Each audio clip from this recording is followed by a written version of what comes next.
தாவேகாவுக்கும் திமுகவுக்கும் தான் போட்டி. இப்படி சொல்லுவதே பாவம் என்று பல பேர் கருதுகிறார்கள். அதனால் தான் என் மீது கல்லறிந்தார்கள். அதனால் தான் என்னை காயப்படுத்தினார்கள். அதனால் தான் என்னை நிராகரித்தார்கள். அதனால் தான் என்னை வெறுத்தார்கள்.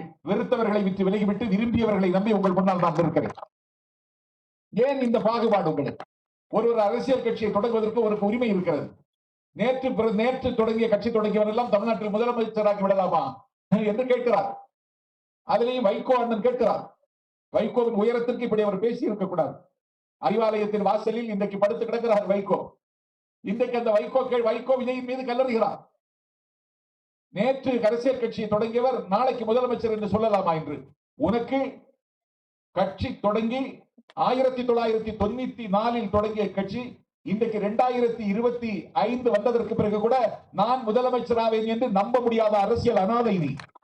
ஆனால் லட்சக்கணக்கான வாலிபர்களை கையில் வைத்திருக்கிறார். சாதாரணமான வாலிபர்கள் அல்ல, வகையை உடைத்தறிகிறவர்கள்.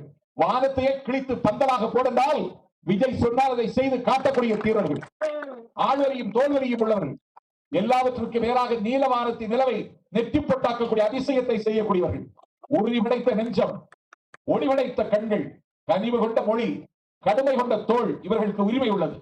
எனக்கு தெரிந்து இந்திய அரசியல் வரலாற்றில் இத்தனை கோடி இளைஞர்களை வைத்திருக்கிற ஒரே தலைவன் இந்திய அரசியலில் கழக தலைவர் விஜய் அவர்கள் தான்.